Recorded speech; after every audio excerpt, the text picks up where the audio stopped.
Alors c'est parti pour les explications d'Alhambra. Très bon jeu à 3. Très bon jeu à 3. Il tourne très bien à 3. Il tourne aussi à 4. Il peut se jouer à 2. Voilà à quoi ressemble le plateau une fois que c'est installé. Donc on a un joli plateau qui représente l'Alhambra, le plus beau lieu au monde. On expliquera plus tard. Et un plateau de joueurs, ça ressemble à ça, avec ici la fontaine et toute l'Alhambra qui est formée tout autour. Donc voilà. On joue avec des petites tuiles. Les petites tuiles, elles sont de 6 couleurs différentes, qui représentent 6 lieux différents de l'Alhambra. C'est marqué en dessous. Donc là, elles sont classées de la plus faible valeur à la plus grande. Oui, c'est la tour qui est la plus grande. Et on a sur le plateau de jeu un emplacement pour payer ces tuiles-là. Donc ici, là, on voit bien, c'est des tuiles qui bougent. Et ici, ça va être pour mettre des cartes pour payer. Parce qu'on va devoir payer ces tuiles, on va devoir les payer pour agrandir notre Alhambra. Ici, nous avons nos petits promeneurs. Les petits promeneurs vont se promener tout le long de l'Alhambra, tout autour des murailles, pour gagner le maximum de points. Le jeu se termine globalement avec, quand on est à 3, à peu près 115-120 pour le meilleur. Voilà, à 4 joueurs, il y en a un ou deux qui dépassent 100 points. Et à 5 joueurs, je sais pas. C'est un jeu qui peut se jouer à 5 ou à 6, mais à 5 ou à 6, et déjà à 4, il y a beaucoup de chaos. Et c'est très chaotique, et du coup on maîtrise pas grand chose. Donc nous on n'y a quasiment jamais joué à 5 ou à 6, et je le déconseille. Donc à 3 il tourne vraiment très bien. C'est le jeu qu'on sort volontiers à 3. Alors, les règles du jeu. Bon, il y a des cartes couleurs, c'est des cartes devises. Des cartes vont permettre de payer. Il y a 4 couleurs différentes. Voilà, il m'en manque. Non, j'ai les 4. Donc 4 couleurs différentes qui sont les cartes devises, qui vont permettre de payer au marché les tuiles. Donc c'est assez simple. C'est un jeu assez basique. Il faut récupérer l'argent pour payer derrière. Donc par exemple ici, la tuile de jardin qui vaut 10, elle vaut 10 avec l'argent orange. Celui-là 8 avec l'argent bleu, 8 avec l'argent vert, et l'autre jardin là-bas avec l'argent jaune.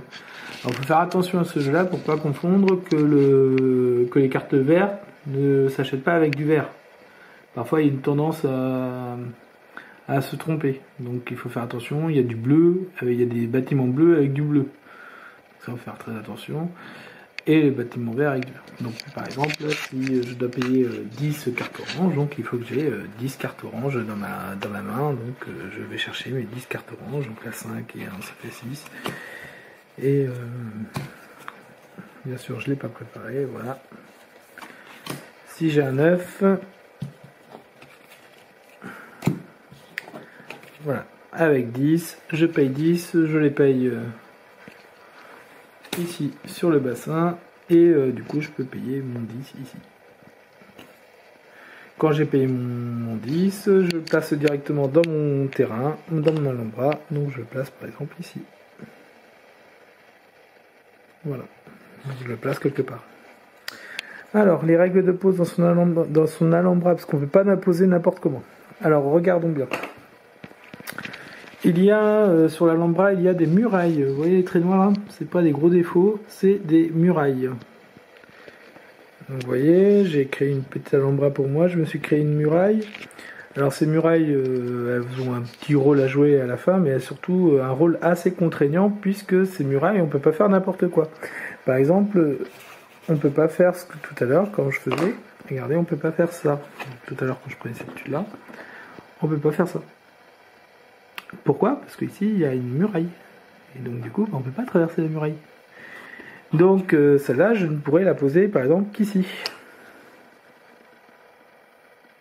Parce qu'ici c'est libre. Pas ici. Parce que là il y a une muraille. Alors la règle du jeu stipule que pour que ça fonctionne, il faut que notre petit bonhomme là, notre fontaine, enfin si je mets un bonhomme ici, il puisse aller n'importe où dans la muraille. Il ne peut pas y avoir des trous. Donc par exemple, là, ça par exemple, je peux pas faire. Ça, je peux pas faire. C'est interdit, parce qu'il y a un trou là, et un trou là. Donc c'est interdit. Si j'avais, par exemple, si je fais ça, si je suis comme ça, par exemple, je peux faire ça. Je peux faire, alors j'en cherche une autre. J'en cherche une autre qui fonctionne. Là, bien sûr, j'en ai pas. Je vais chercher chez le voisin. Hop, je prends chez le voisin. Et par contre, je peux pas faire ça. Pourquoi? Parce que ça forme un trou. Ça, j'ai pas le droit. J'ai le droit comme ça. J'ai pas le droit de le mettre. Bien sûr, j'ai pas le droit à ça. Enfin bref, faut pas qu'il y ait de trou, quoi. Alors, autre chose, regardez un peu comme ça peut être pénible. Imaginons je paye celui-là à 6, donc 6 jaune. Je le paye, je le prends. Et bien, si par exemple, lui, là, dans l'état actuel de mon Alhambra, donc je reprends la pose initiale, parce que j'avais fait exprès pour que ça marche bien. Lui, vous voyez, hein, donc là, il y a des murailles un peu tout autour. Alors, je vais essayer que ça soit... que ça se calme. Non, ça se calme pas. Bon, voilà. Voilà, bon, c'est flou. Bon, bah, c'est un jardin à 6. Ah, si, ça marche. Un jardin à 6, ben, le jardin à 6, je vais pas pouvoir le mettre n'importe où. Par exemple, là, je peux pas le mettre. Là, je peux pas le mettre. Je ne peux pas le mettre là. Je ne peux pas le mettre là. Donc là, je suis complètement bloqué, puisque je peux le mettre nulle part. Dans ces cas-là, il y a prévu des espaces de réserve. Il faut les mettre dans la réserve. Le problème, c'est s'il est dans la réserve, il n'est pas construit. Et s'il n'est pas construit, bah, il compte pas. Et donc du coup, bah, c'est ballot. Donc il va falloir éviter d'acheter des tuiles qu'on ne peut pas placer. Mais vu qu'en fait, c'est une course contre les autres, puisque c'est un jeu de majorité, donc on est en concurrence avec les autres joueurs, et bien du coup, parfois ça vaut le coup d'en acheter un, même si on ne peut pas le placer. Rien que pour empêcher l'autre de l'avoir. Ils sont un petit peu méchants quand même. Donc du coup, voilà. Il faut faire attention à ça. Alors, voilà le principe du jeu. Donc comment acheter des cartes et comment acheter des tuiles et grâce aux cartes. Bien sûr, c'est la question maintenant, ça va être comment on récupère des cartes. Alors, les cartes déjà, je vais les mettre. Les cartes, je les ai mis sur le bassin, c'était pas une bonne idée. Oui, puisqu'il y a ce plateau-là qui existe, mais il y a un autre plateau de jeu qui existe et qui est beaucoup plus petit, beaucoup plus limité. Celui-là, là, j'ai une grande table, on l'a maintenant, donc je préfère utiliser le joli jeu avec des tours. Voilà. Alors, vous avez des cartes qui vont se mettre ici. Alors, alors là. Donc ça, c'est un cas assez exceptionnel où il y a les quatre couleurs en même temps. Normalement, ça se passe jamais comme ça. C'est-à-dire que normalement, il y a plutôt des couleurs qui manquent. Donc voilà, donc là il y a des couleurs qui manquent. Soit on a le choix entre prendre du vert, du bleu ou du rouge-jaune. On ne peut pas prendre au hasard. Ça c'est interdit dans l'Alhambra. Quand on prend des cartes, alors je vais essayer de mettre quand on prend des cartes, ben, c'est simple, on prend une carte. Donc par exemple, à mon tour de jeu, je prends une carte. En fait, à son tour de jeu, on a le choix entre prendre une carte, payer une tuile et du coup la placer, ou jouer avec sa réserve. Jouer avec sa réserve, c'est hyper rare. Ça n'arrive quasiment pas. Et si ça arrive dans la partie, c'est que globalement, tu t'es mal débrouillé. Parce que normalement, tu arrives à placer directement de ta réserve. Enfin, tu passes pas par l'option réserve. Normalement, ta carte ici passe pas par la réserve. Elle passe directement par là. J'expliquerai en toute fin de vidéo comment on gère la réserve. C'est vraiment pas le truc le plus important à savoir. Donc là, pour l'instant, c'est à mon tour de jeu. Donc soit je pioche une carte, soit je prends une tuile. Donc quand je prends une carte, c'est facile, je prends une carte, je la garde chez moi, je la montre pas aux autres, enfin je la montre quand je la prends, mais après je la garde chez moi, donc j'ai un 5, ouais, j'ai un 5 vert, super. Et après je la remplace par une autre, et c'est à mon copain jaune là de jouer. Voilà. Donc lui il prend la carte, il a du bol, il prend la carte orange parce que il est content d'avoir du orange, il veut du orange parce qu'il veut sûrement jouer du jardin, alors que moi je voulais sûrement attaquer les palais. Donc c'est remplacé. Donc voilà, les cartes ont vraiment des valeurs très différentes. Donc ça peut aller de 1 jusqu'à 9. Donc effectivement, quand on tombe sur un 9, on est bien plus content que quand on tombe sur un 1. Il y a quelque chose qui permet de niveler un peu ce coup de chance. Alors déjà, on n'est pas tous en train de chercher la même chose. Parce que c'est une histoire de majorité, on ne va pas aller attaquer toutes les tuiles de couleur. Par exemple, moi je peux ne pas du tout vouloir la blanche. La blanche là, peut-être m'intéresse pas du tout. Donc je peux récupérer des vertes, mais peut-être pour récupérer des cartes après. Alors voilà. Petite règle supplémentaire. Quand on prend des cartes, parce qu'il y a une petite règle, mais bien sûr, j'ai pas prévu le coup. Voilà, j'ai prévu le coup. J'ai pas prévu le coup du tout. Alors...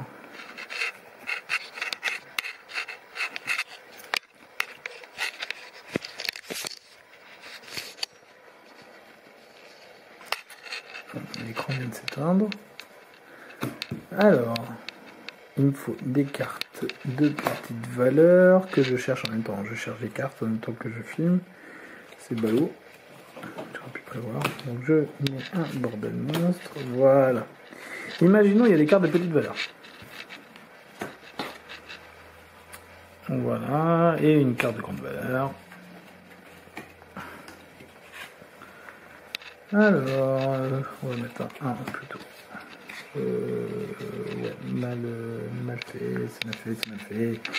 On va mettre un 4 bleu et un 5. Au lieu du 5, on va mettre un 8 ou un 9 de n'importe quelle couleur. C'est juste pour l'explication. Un 9 bleu, c'est bien ça. À mon tour de jeu. Donc. Ah zut. Excusez-moi. Voilà. Je défais un peu ma dragon qui fait bugger l'appareil photo. Alors, à mon tour de jeu. Soit je prends le 9. Là, ça semble logique de prendre le 9. Les autres, c'est que des cartes de merde. Ça semble très logique de prendre le 9. Sauf que, quand on a des cartes dont la somme est inférieure ou égale à 5, j'ai le droit d'en prendre plusieurs. Je m'explique. Par exemple, là, j'ai le droit de prendre le 4 et le 1 ensemble. Pourquoi ? Parce que 4 plus 1, ça fait 5. Donc c'est inférieur ou égal à 5.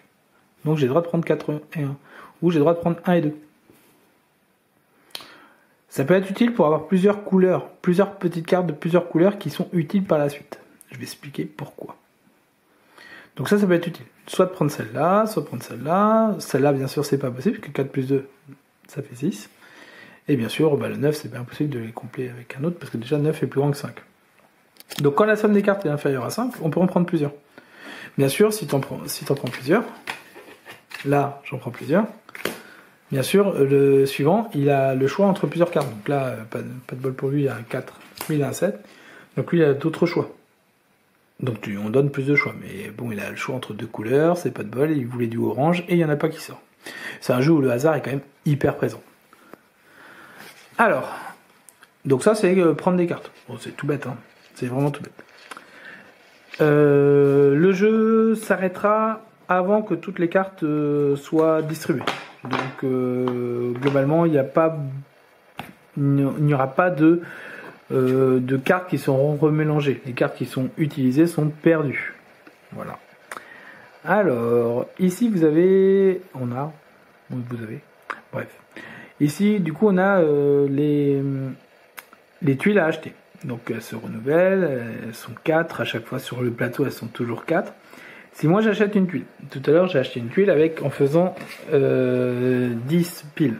Prenons l'exemple, par exemple, je peux aussi payer avec plus. Par exemple, si je l'avais vraiment, celle de 10, là, je peux la payer avec une valeur de 16. Alors là, je la surpaye. Hein. Je me fais arnaquer, mais ça marche. Je la prends, hop, je paye, et je prends... Je viens de dégommer je prends celle-là, et je la pose. Très bien. Je remplace, je prends dans le petit sachet, je vais fouiller dans le petit sachet, où il y a toutes les tuiles. Donc, il y a toutes les tuiles à l'intérieur. Toutes les tuiles qui restent. On n'a jamais le droit de regarder à l'intérieur. Hein. On a le droit de compter, mais pas de regarder ce qui reste. Voilà. Et je remets, du coup, le prochain qui a les oranges peut prendre un 4 rouge du sérail orange. Bon, ça c'est le coup où je surpaye. Mais dans ce jeu, il y a un côté un peu... comment dire, un peu collection de cartes, où imaginez que tout à l'heure je faisais pile 10. D'ailleurs je paye à prix coûtant. Je paye vraiment le prix demandé. Et bien dans ce cas-là, même si je paye pile le prix et que du coup je paye moins que tout à l'heure, ben en fait le jeu est ce jeu-là est meilleur pour moi, puisque quand je paye le prix comptant, en plus de prendre celle-là directement et de ne pas payer plus cher, en plus j'ai le droit de rejouer. Alors qui dit droit de rejouer dit soit je reprends des cartes, soit je repaye une autre des tuiles qui sont là. Alors bien sûr j'ai pas le droit de repayer une tuile orange puisqu'elle n'est pas remplacée immédiatement. Elle sera remplacée à la fin de mon tour. Mais si je veux par exemple je peux payer mon bleu là, je peux le payer avec 9 ou 10. Donc je peux rejouer en fait. Ou je peux prendre des cartes. Ou je peux utiliser ma réserve. C'est souvent le moment qu'on utilise pour utiliser la réserve. Souvent. Si par exemple j'achète celle-là, bah après j'ai 2 cartes. Et ces cartes-là, je les utilise comme je veux. Je les mets où je veux. Donc par exemple, je peux placer celle-là ici. Et celle-là, bah du coup je peux pas la mettre là. Donc je la mets là. Mais si je voulais, je pouvais faire... c'est pas génial ce que je viens de faire. Bon, c'est pas la meilleure carte. Bon bref, il y a moyen parfois que ça nous arrange ça peut arranger de faire d'une certaine manière. Et pas dans l'autre. Par exemple, tout à l'heure, reprenons la carte de tout à l'heure que je pouvais pas placer. Cette carte-là. Cette carte-là que je pouvais pas placer tout à l'heure. Mais imaginons je paye les deux là, en jaune et en orange. Bah là du coup, mes 2 cartes, je peux mettre ici et je peux mettre là. Alors il y a 2 trucs qui sont passés qui sont géniaux. Déjà je viens de prendre une grosse majorité de verts. Là j'ai 1, 2, 3, 4, 5 vertes. Alors là, je suis trop fort sur les verts. Et en plus regardez au niveau des murailles, j'ai agrandi totalement ma muraille. Ce qui, on verra tout de suite là quand je parlerai des scores, qui est vachement bien. Voilà. Et du coup, les cartes sont, les tuiles sont remises. Donc, je mets d'abord la jaune, et après je mets la orange. Et après, c'est l'autre genre de jeu. Alors ça, c'est si jamais, par exemple, celle de le jaune tout à l'heure, je l'avais pas à prix coûtant. Mais si par exemple, je paye le bon prix pour le orange, le bon prix pour la verte, je peux encore rejouer une 3e fois. Et si je paye encore le bon prix pour la jaune, je peux rejouer, et le bon prix pour la bleue, ça n'arrive jamais, je peux rejouer et prendre des cartes. Bon, par contre, je peux pas faire plus de 5 actions. Bon, c'est déjà énorme de faire 3 actions, c'est énorme. 2, on est très content. Et souvent, celui qui gagne à l'Alhambra, c'est celui qui arrive à quand même payer les choses à bon prix, parce que du coup ça lui permet de jouer plusieurs fois. Donc il joue plus que les autres. Donc bien sûr, il a une chance de gagner. Voilà comment on joue. Alors, je vais pas expliquer tout de suite la réserve parce que c'est pas très intéressant. Je vais expliquer maintenant comment on gagne, parce que c'est bien de construire son Alhambra, ça nous fait plaisir parce que l'Alhambra c'est beau, mais si on sait pas comment on gagne, on est mal. Alors, dans ce jeu il y a 3 décomptes. Il y a un premier décompte, le décompte 1, qui sont expliqués par ces règles de jeu. Alors on va voir si... Voilà, c'est beau. Donc, nous avons un premier décompte, représenté par le numéro 1, un deuxième décompte représenté par le numéro 2, et un troisième décompte, c'est le décompte final, représenté par le numéro 3. Et en fait, sur cette carte, vous avez le nombre de points qu'on gagne à chaque fois qu'on fait un décompte. Par exemple, lors du décompte 1, celui qui va avoir le plus de tuiles bleues va gagner 1 point. Celui qui va avoir le plus de tuiles rouges va gagner 2 points, etc. Celui qui va avoir le plus de tuiles vertes va gagner 5 points. C'est pas énorme. Pour le premier tour, c'est pas énorme, ça permet de commencer, mais c'est pas énorme. Au deuxième tour, par contre, le premier gagne, par exemple pour les marrons, le premier va gagner 10 points. Ah, ça commence à être pas mal. Et le deuxième va gagner 3 points.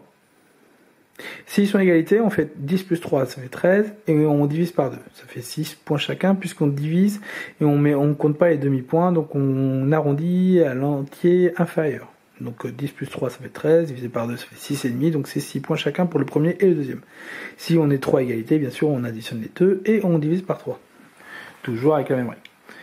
Et au troisième tour, le tour final, donc ça c'est le tour final, le troisième décompte arrive et là du coup c'est à la fin du jeu.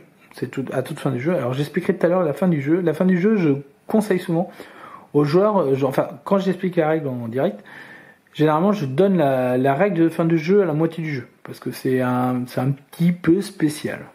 Donc là je vais la dire dans cette vidéo, donc vous allez pouvoir mettre pause, je le ferai à la fin. Alors, donc là, à la fin du jeu, 18 points pour le premier, 10 points pour le deuxième et 3 points pour le troisième, avec bien sûr les histoires d'égalité, tout ça, enfin bref, c'est assez facile. Ça c'est facile, donc ça c'est tout à la fin, on termine par ça. Donc là, c'est la fin, on voit bien qui gagne et qui gagne pas, quoi. Enfin, on voit pas avant, même si on a des idées. Donc voilà, bien sûr, aller chercher les tuiles violettes, c'est quand même pas mal. Du coup, c'est des histoires de majorité. Alors bien sûr, je répète, c'est des cartes qui sont sur l'Alhambra, celle-là et celle-là. Si par exemple j'avais une violette, alors j'ai pas le droit, parce que là il y a un trou, mais si j'en ai une dans la réserve, elle compte pas. Celle-là, elle est naze, elle sert à rien. Donc il faut absolument que je le mette dans la réserve. Enfin, que je mette sur mon Alhambra. Alors... autre chose qui se compte à chaque tour, donc au 1, au 2 et au 3, c'est la muraille. Les histoires de murailles. Alors les murailles, eh bien c'est très simple, on compte la plus grande muraille. Par exemple, moi j'ai quoi comme muraille? Ah oui, j'ai oublié. Ah, j'ai oublié de dire. Bon ben voilà, je le dis maintenant. Regardez, on a le droit de faire ça. Muraille sur muraille. Ça fait une sorte de mur, un mur qui sépare deux endroits de l'Alhambra, ça y a le droit de le faire. Voilà, c'est tout. Donc par exemple là, j'ai le droit de faire ça. Hop, droit de faire ça. Tuc tuc, parce que du coup mon petit bonhomme il peut passer. C'est pas génial, hein. C'est un peu du temps perdu, mais bon, parfois on n'a pas le choix. Parce que le problème de l'Alhambra, c'est de se retrouver enfermé. Alors là, c'est le pire de l'Alhambra, c'est quand du jeu là, c'est quand on se retrouve enfermé et qu'on peut plus rien acheter, parce que là, par exemple, j'ai quasiment plus d'espace qu'ici, moi. Parce que tout ça, c'est bloqué. Donc ça c'est un gros problème dans l'Alhambra. De jeu là, c'est soit un problème pour les débutants, c'est de se retrouver complètement bloqué. Donc ça faut éviter. Et donc du coup, comment on compte les murailles? Alors on reprend sur le décompte des murailles, on est sur le décompte des murailles qui se déroule à chaque fois, à chaque tour, au 1, au 2, au 3. Et ben on compte la plus grande muraille. Donc là moi j'ai par exemple une muraille de 1, 2, 3, 4, donc ça est nul. Ça compte pas. Donc c'est 1, 2, 3, 4. Bon, celle-là, elle est pas terrible. Et l'autre, c'est 1, 2, 3, 4, 5, 6, 7, 8, 9, 10, 11. Donc là, je gagne 11 points. Donc j'augmente mon petit bonhomme de 11 points. Donc à chaque tour, on avance les petits bonhommes. Donc les bonhommes, ils avancent que 3 fois. Hein. C'est vraiment une file d'attente de l'Alhambra. On est dans l'Alhambra en plein été et il y a une énorme file d'attente. On avance que 3 fois et c'est qu'à la fin, au troisième tour, qu'on avance énormément. Au début, on avance d'une dizaine de points. Le premier tour, il sert vraiment pas à grand chose. Mais bon, si on peut prendre une petite 5-6 points d'avance sur les autres, bah on a une petite 5-6 points d'avance sur les autres. C'est plutôt pas mal. Mais c'est surtout à la fin que ça joue. Alors bien sûr, il faut faire attention, quand on joue à 3 par exemple, le troisième joueur, s'il a... Hop, alors on va attendre, voilà. Le troisième joueur, s'il a des points, s'il a des cartes, par exemple, il ne faut pas qu'il laisse passer du rouge par exemple, parce que ça vaut 2 points par exemple. Ça vaut 2 points. Ou du violet. S'il laisse les autres se battre sur le violet, c'est très bien. Mais lui, s'il en a pas, il gagne pas les 6 points. Donc il vaut mieux qu'il gagne les 6 points. Donc il faut qu'il ait un violet. Au moins. Autre chose sur la carte qui va se... Allez hop. Allez. Fais la pointe. Voilà. Il y a des nombres à gauche. C'est le nombre de tuiles qu'il y a par couleur.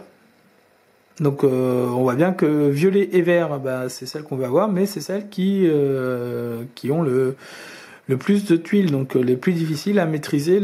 C'est plus difficile à maîtriser les majorités. Donc voilà. Donc c'est un jeu où on regarde vraiment ce qu'ont les autres. Hein. Il faut toujours observer ce qu'ont les autres. Par exemple, lui, je vois qu'il est nul dans les verts, et bah lui, il m'inquiète pas, puisque moi j'en ai 5. Moi j'en ai 5 sur 11. A priori, je suis pas trop inquiet. Par contre, sur les violets, là j'en ai 2, sur les 11, et lui il en a 1.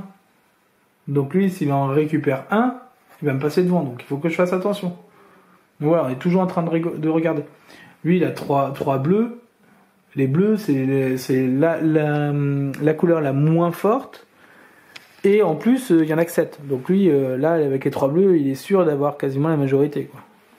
En plus, il coûte moins cher, donc c'est très bien pour lui. Donc voilà pour l'Alhambra.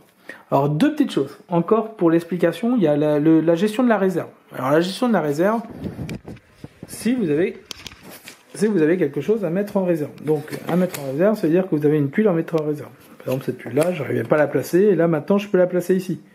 Donc, à la place de prendre des cartes ou de payer une tuile ou en action supplémentaire, je peux placer cette carte-là dans ma réserve. Enfin, dans ma Alhambra. Ça coûte une action. Pénible, parce que ça nous fait perdre du temps, et que généralement, quand on le fait, c'est que on a déjà passé du temps à le payer. Donc, généralement, c'est pénible. On a le droit aussi, alors, on le fait jamais, quasiment. On a le droit aussi, par exemple, imaginons que, alors c'est toujours quand on est bloqué. Imaginons que moi j'ai cette carte-là qui me bloque, et du coup j'aimerais bien me débloquer. J'ai celle-là en réserve. Eh bien je peux, à mon tour, faire un échange. C'est-à-dire j'échange celle-là avec celle-là. Alors au niveau architectural, c'est absolument pas logique, hein. Mais dans le jeu ça marche. Donc j'ai le droit d'échanger 2 cartes. Franchement, c'est vraiment quand on est bloqué, quoi. C'est pas très utile. Et autre chose, on peut aussi retirer une carte. Retirer gratuitement sans l'échanger. Alors là, franchement, ça sert strictement à rien. Donc voilà. Il y a 3 actions qu'on peut faire avec les changements de tuiles. Voilà pour le jeu Alhambra. Il n'y a plus qu'à raconter maintenant la fin du jeu, mais sinon tout y est. La fin du jeu, la mise en place. Oui, la mise en place aussi qui est un peu délicate, donc il me reste plus que 2 minutes 50 de vidéo. Bon, je vais essayer de tenir en 2 minutes 50. Alors, la fin du jeu. Non, d'abord la mise en place, parce que c'est plus intéressant que la fin du jeu. Alors, la mise en place. Alors, on va... Ah oui, de toute façon, j'ai besoin de... Non, je vais aller jusqu'au bout des 30 minutes, mais je vais avoir besoin un peu de plus de temps, je pense. Alors, la mise en place. On joue le premier joueur, en fait, il n'est pas défini par le plus jeune, celui qui est allé voir l'Alhambra en dernier, celui qui s'est fait des carrelages en mosaïque dans son salon. Non. Il se fait comme ça, on prend le tas de cartes et on va donner des cartes aux joueurs jusqu'à 20. Exemple. 7, 8, c'est-à-dire 8. 8 et 9, 17. 17 et 4, 21. Voilà. Monsieur Jaune, il a 21 points. Donc, il a 4 cartes dont la somme fait 21. 3 oranges, 1 vert. Bah voilà. Il aime bien l'orange et comme ça. C'est bien. Aimer l'orange en Alhambra. À l'Alhambra, c'est bien. Au pays de l'orange, c'est pas mal. Lui, il a 2. Il a 11. 11 et 4, 15. 16. 16 et 5, 21. Ah bah, c'est bien, on tombe sur un cas d'égalité. 21, donc là, il n'y a aucun qui est favorisé ou pas. Moi, j'ai 1, 8, 14, 19. Alors là, je suis trop content, je suis à 19. Ça veut dire qu'après, si j'ai une grosse carte, je vais pouvoir exploser les trucs. Alors, bien sûr, si j'ai un 2, ça... Ouais. 19 et 8, 27. Alors là, moi, là, je cartonne tout, quoi. Alors normalement c'est celui qui commence, c'est celui qui a le nombre de cartes le moins fort. Donc moi je démarre avec, c'est une grosse injustice au début, hein, puisque moi je pars à 27 et eux ils partent tous les deux à 21.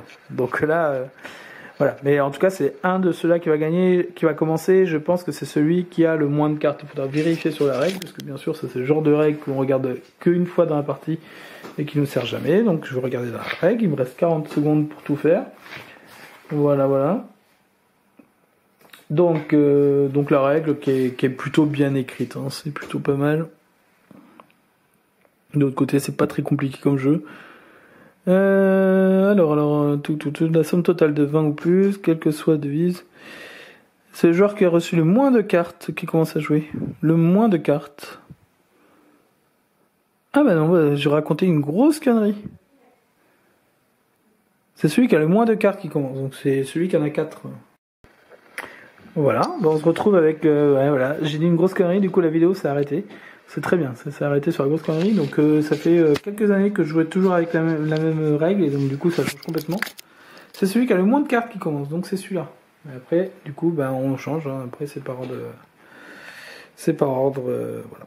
Alors, donc voilà, une fois que les cartes ont été distribuées aux joueurs, ces cartes-là, elles sont pas mises maintenant. Alors, on remue le reste du paquet, on va le remuer, on dit qu'elle s'est remuée. Après, on va le séparer en 5 parties. Hop, 5 parties à peu près égales, on n'est pas aux pièces. C'est du à peu près égal. Hop.